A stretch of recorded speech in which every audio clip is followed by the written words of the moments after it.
This is BBC World News. I'm Samantha Simmons. Our top stories. Arriving for talks, Ukraine and Russia prepare to meet face-to-face. President Zelensky says he is willing to adopt neutral status. I understand. It's impossible to force Russia completely from the Ukrainian territory. It would lead to the Third World War, and that is why I'm talking about a compromise. This is the scene live at the talks in Istanbul, which are now getting underway. British police are expected to issue the first fines for government parties held in breach of coronavirus restrictions. Unacceptable and inexcusable. Hollywood star Will Smith says sorry to comedian Chris Rock for slapping him at the Oscars. Queen Elizabeth hopes to make her first public appearance in 5 months to attend a Thanksgiving service for her late husband, the Duke of Edinburgh.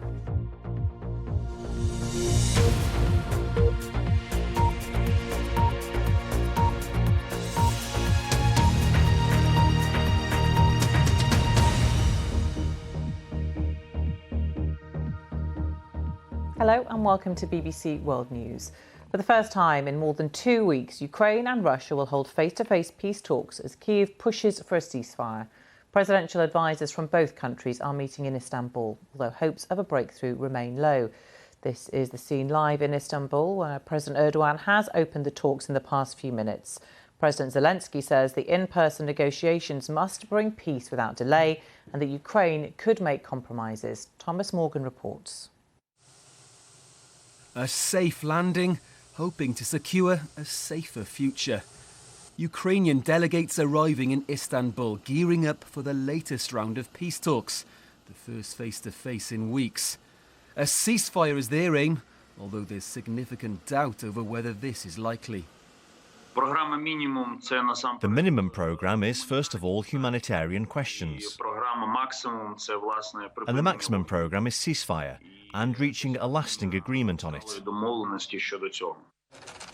The last time negotiations were held, there was no compromise. But there's also another cause for concern. 3 of those involved in early discussions, which included Russian billionaire Roman Abramovich, say they suffered suspected poisoning, a potentially lethal and serious claim. These people appeared to have been poisoned with something pretty severe. The only other place where organophosphates would come from would be pesticides, and that seems, unrealistic in this scenario. So I think until we have the detailed medical records, one has to assume that they have been poisoned and possibly with a nerve agent. In Kyiv, some normality ensues. Some cafes have reopened, some pause in the fight. But in the strategic port town of Mariupol, near the border with the enemy, there is no such break. Bombing has shown no sign of letting up. It's a city in ruin. According to President Zelensky, the scene of a war crime.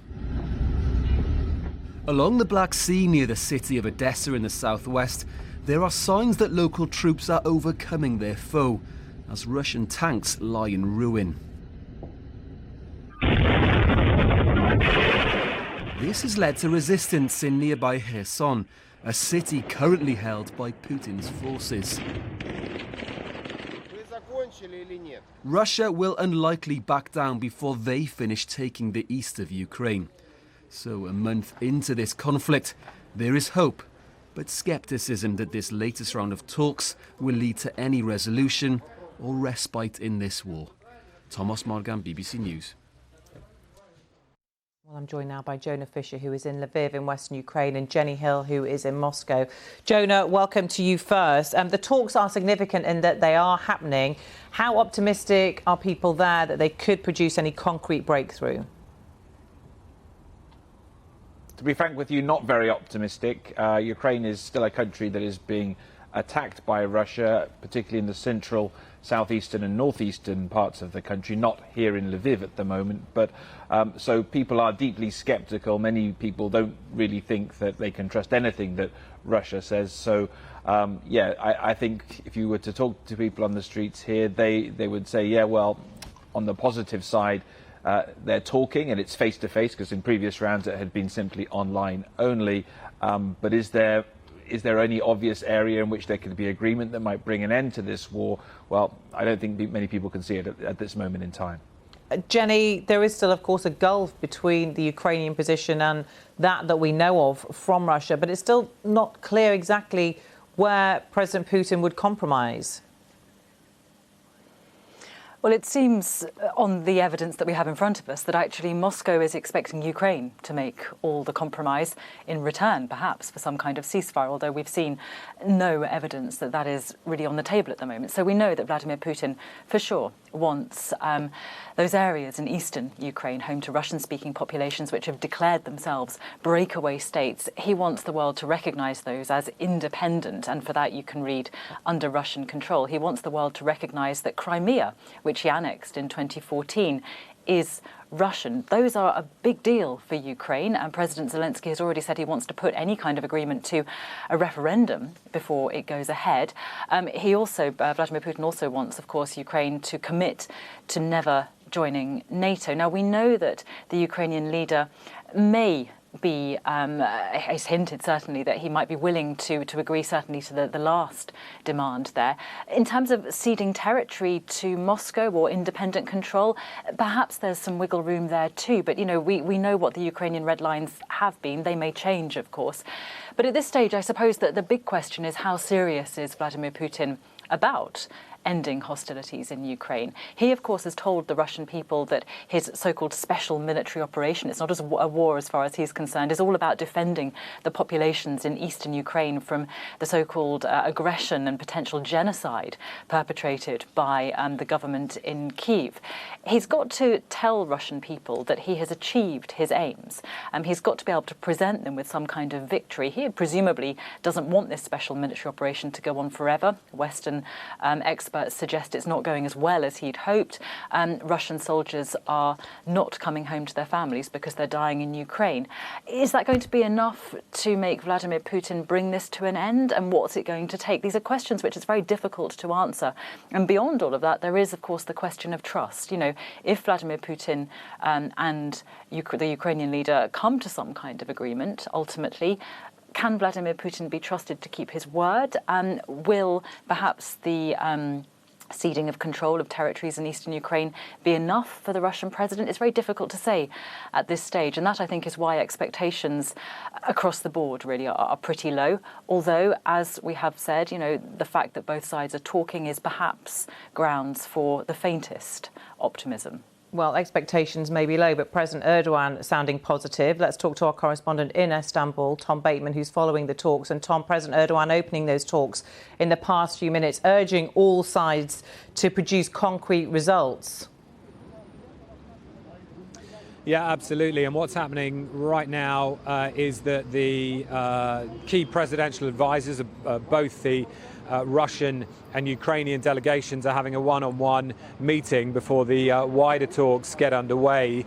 And as you've seen, President Erdogan addressing the delegates just before they began the talks. And he talked about a historic responsibility, as he described it, from both sides to try and come away with something from these talks. But as you've been saying, I think that's looking extremely slim.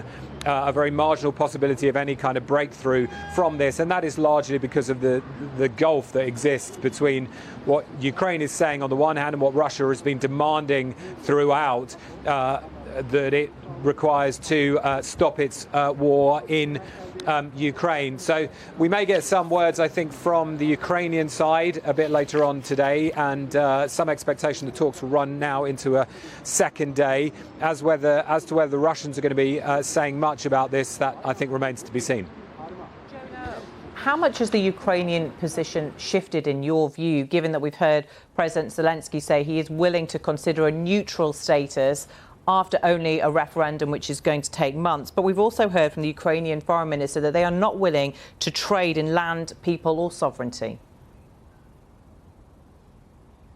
I mean, there were some, I think, slight contradictions in what Mr. Zelensky had said in his interview with independent Russian journalists at the weekend. And I mean, I think it's important to remember that the audience there were Russians, where he talked about, as you've mentioned, being prepared to go for some sort of declaration about neutrality. Now, that is not new. The Ukrainians have been suggesting this really throughout, and particularly we heard a similar kind of line during the talks in Antalya, south of here in Turkey, a couple of weeks ago between the two countries' foreign ministers. And the point does come down to territory, and I think that line remained very robust from Mr. Zelensky, where he said that there will be no concessions on Ukraine's territorial integrity, and besides that, any moves would have to take place after a referendum and after the withdrawal of Russian troops. So there simply isn't, I think, at the moment, the space to see, a bridge between the positions of the two countries at this stage. OK, thank you, Tom. And Jonah, what is the situation in Ukraine overnight? Because, of course, the fighting rages on while these talks get underway. It does. We had air raid sirens here in Lviv overnight, and there was a strike on a fuel depot in Rivne, about 2 hours' drive away from here. So Russian airstrikes do continue. There is, of course, continued fighting still in and around the southeastern port town of Mariupol, which has been, of course, under siege for the last few weeks. And there are reports of airstrikes elsewhere. On the ground, Russia doesn't appear to be making much progress. And around Kiev, the capital, the Ukrainians have been claiming to be pushing back the Russian forces to the north of the city. They have claimed to take back Irpin, which is one of these suburbs just to the north, where there has been intense fighting over the last couple of weeks. So a very kind of mixed picture on the ground. Nothing dramatically has changed, but still the overall picture that airstrikes continuing, not a lot of movement from the ground forces. OK, and Jenny, just a last thought from you, because these talks came about after talks between President Erdogan and President Putin. How key is that relationship, given that Turkey has remained neutral, but they have given arms to Ukraine, but they are heavily reliant on gas from Russia, but they haven't sanctioned Russia? What would your assessment be of that relationship between the two leaders and how important it might be? Well, I mean, you sum it up well yourself. In essence, this is a difficult relationship, a bit of a love-hate relationship. They disagree on all sorts of things. They're foes in all sorts of conflicts. On the other hand, there is a sort of mutual dependency there. So very difficult to say. And in terms of sort of how that impacts on these particular talks, I'm not really sure it makes much of a difference. My feeling here is that the Kremlin has a sense of what it wants. It has a sense that at the moment it has the upper hand in this conflict.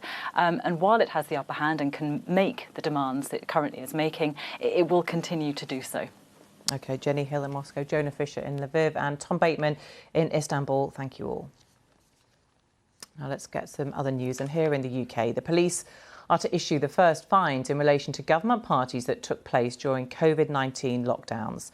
It's thought 15 fines will be given initially, and it could be as soon as today. There's no word yet on whether the Prime Minister will be among those receiving one. Our correspondent Adam Fleming is in Westminster. He gave us more details on the actions the Metropolitan Police are expected to take today. Expectation and a lot of speculation. The expectation is that after 2 months of investigating, the Metropolitan Police, the police force in London, are ready to issue the first fines to people for breaking the lockdown rules, for holding events in government buildings in central London at various points in 2020 and 2021, when everyone else in England was living under some form of lockdown rules and those sorts of events were banned. And we think that maybe there could be about 15 fines issued in this first wave. So that's the expectation. The speculation is who is going to get those fines and why. One theory is that this is the open and shut cases of really egregious breaches of the rules where there was no room for interpretation, or perhaps the person themselves just put their hands up and said, yes, I broke the rules, here are the details. Another theory is that actually it's just the order in which the police have been investigating individuals, because what the police did was send questionnaires to people they wanted to get more data from, and the Prime Minister was amongst one of the first to get one of those questionnaires and send it back. So is it being kind of sliced and diced that way? Then the other difficulty we're all going to have comprehending this story is just working out who's got these fines. So the Prime Minister has said he will let it be known if he gets one. Then other government ministers are involved, but will they be as candid as him? And then you've got the civil service. OK, you can expect maybe there's an expectation of very senior civil servants to front up if they've been fined, because that calls into question their professional judgment. But then much more junior civil servants who aren't public figures but are part of this, they're probably not going to front up and say that they've been fined. So it's going to be quite a confusing couple of hours, I think. And also, I think the police will have to make clear whether this is just the start of the law enforcement process or this is just the end.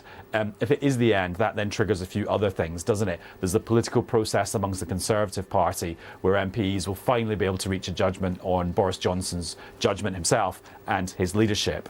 And then there's the civil service process, because the senior civil servant, Sue Gray, who was tasked with looking into this from a civil service point of view, she could not publish the full details of what she found because the police had asked her to hold those back while they were investigating. So when the police investigation comes to an end, Sue Gray can then publish her detailed report. And remember, she spoke to loads and loads of people and had something like 500 pages of evidence and 300 photos. So a load more detail will come out that way. Adam Fleming there, and we'll have plenty more as that story breaks, I'm sure, in the coming hours. Now, the actor Will Smith has issued a full apology to the comedian Chris Rock for slapping him during the Oscars ceremony. The onstage violence prompted by a joke about the star's wife was seen live by millions of people around the world. Our correspondent David Willis has more. To do what we do, you got to be able to take abuse. You got to be able to have people talk crazy about you. Will Smith issued a tearful apology both to the Academy and his fellow nominees on Sunday night, but of one man there was no mention. Jada, I love you. G.I. Jane 2, can't wait to see it, all right? Chris Rock's joke about Smith's wife's hair loss led to her husband storming the stage, and this slap across the face. Oh, wow! And as a stunned, star-studded audience looked on, the actor proceeded to hurl profanity-laden abuse from his seat. Keep my wife's name out your mouth! I'm going to. Nearly 24 hours after the Academy Awards got underway here came a direct apology to Chris Rock. Posting on Instagram, Will Smith said he was wrong and out of line. Violence in all of its forms is poisonous and destructive, he wrote. My behaviour at last night's Academy Awards was unacceptable and inexcusable. Now, at this point, I can only laugh. And y'all know I've been struggling with alopecia. Smith also mentioned his wife's highly public battle with hair loss, saying a joke about her medical condition was too much for him to bear. His behaviour on what should have been one of the best nights of his life has been condemned by the Academy, and an inquiry is underway which could lead to him being censured or expelled. After dancing the night away, he'll have awoken to the collective sense of shock and disbelief here over what happened on Sunday night. The slap that was seen around the world is unlikely to cost him his Oscar, but there's a growing feeling that such a highly public act of violence cannot go unpunished. David Willis, BBC News, Los Angeles. Stay with us here on BBC World News, still to come.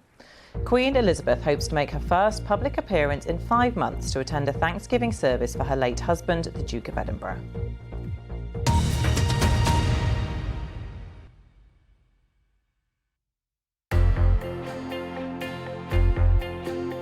The accident that happened here was of the sort that can at worst produce a meltdown. In this case, the precautions worked, but they didn't work quite well enough to prevent some old fears about the safety features of these stations from resurfacing.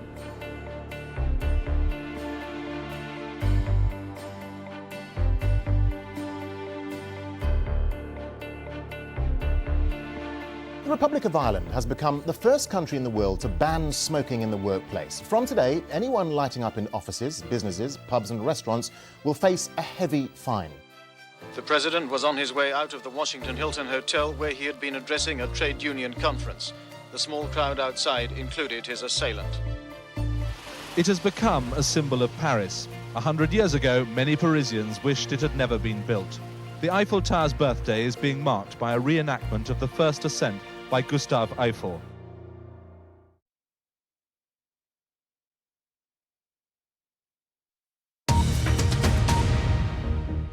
This is BBC World News, the latest headlines. For the first time in more than 2 weeks, Ukraine and Russia are holding face-to-face peace talks as Kyiv pushes for a ceasefire.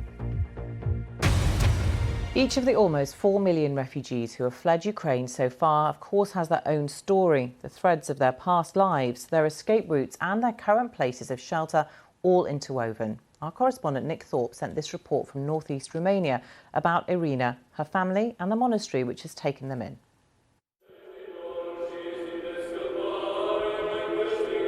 Ihastria.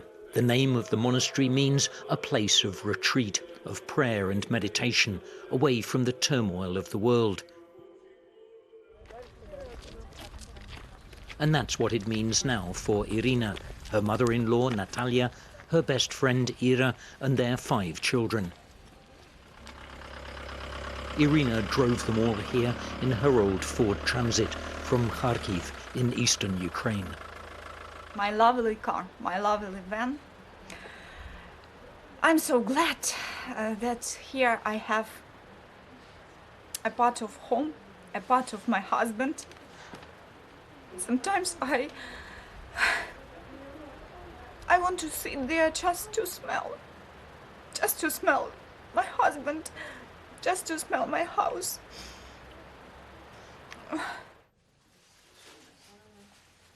Her husband, like Ira's husband, stayed behind in Kharkiv, a city under Russian siege, delivering fuel. Here at the monastery, the families have been given a house and told they can stay as long as they wish. Last Sunday, when I was praying at the church, I even prayed for Putin. I wished him to become wiser. I wished him stop killing our children in Ukraine. Only here at the monastery, I began to feel some sympathy to Russian troops. And I stopped hating them. Only yesterday I saw some flowers in the yard and I was so surprised because I didn't see them before. It's impossible even to breathe this beautiful mountain air. When they fled Ukraine, they thought they might be home for Easter. Now their best hope is by summer. Nick Thorpe, BBC News, Ihastria Monastery, Romania. A service of thanksgiving for the life of the Duke of Edinburgh, who died last April, is taking place at Westminster Abbey later on Tuesday morning. Buckingham Palace has indicated a last-minute decision will be taken as to whether the Queen, who's facing mobility issues, will be able to attend. Here's our royal correspondent, Daniela Ralph. It will be just as he'd wanted it. Prince Philip had requested many of the elements in the Thanksgiving, and since his death, the Queen has overseen the service. Much of today would have been part of last year's funeral, but COVID meant restrictions, with just 30 guests, no singing from the congregation, and that image of an isolated, masked Queen. That sense of loneliness is so desolate, actually, in the feeling for the country and the whole Commonwealth to be able to give thanks for this amazing marriage, for two people who devoted themselves to each other and then to duty and service of others. A chance to say thank you, I think, would be wonderful, and healing as well at the same time. The Thanksgiving service here for Prince Philip will be a celebration of his contribution to public life. Westminster Abbey will be full of family, friends, and those organisations he worked so closely with over the years. The service includes many personal touches. The congregation will sing the hymn, "Guide Me, O Thou Great Redeemer," as requested by Prince Philip. Clergy from the royal estates will offer prayers to reflect his active role in managing the estates. And flowers will include sea holly to mark his naval career and lifelong affection for the sea. As DV ambassadors, we use our voice. Also playing a key role today will be the Duke of Edinburgh's award scheme, created to empower young people, many of whom will be at the Abbey to show their appreciation. He was incredibly active in the award He attended all of our Gold Award presentations, so he would, and that's one of the things I understand that he really enjoyed. He loved meeting young people and hearing about their stories and, you know, what they'd got up to on the award. And I think, you know, just as a man, he was just a real champion for the power and potential of young people. The public servant, the naval commander, and the family man. All aspects of Prince Philip's life will be remembered today. Daniela Ralph, BBC News, Westminster Abbey. Well, the service of Thanksgiving for the Duke of Edinburgh gets underway after 09:30 GMT, and we will bring you coverage of events at Westminster Abbey here on BBC World News. Now, just before we go, let's show you the scene live in Istanbul, where Ukraine and Russia are holding their first face-to-face talks in more than 2 weeks. Well, we've heard from the Turkish President Recep Tayyip Erdogan, who has facilitated these talks and is hosting the meeting. He opened the talks, urging the delegates there to produce concrete results. However, it must be said that neither side have expressed hope for any kind of breakthrough. Ukraine has said it wants a ceasefire and will consider Moscow's demand of neutrality, but it says it won't compromise on territory or sovereignty. You can get live up-to-date updates on our website, bbc.com/news. That's it from me for now. You can get in touch with me on Twitter. I'm at Samantha TV News. Thanks for watching.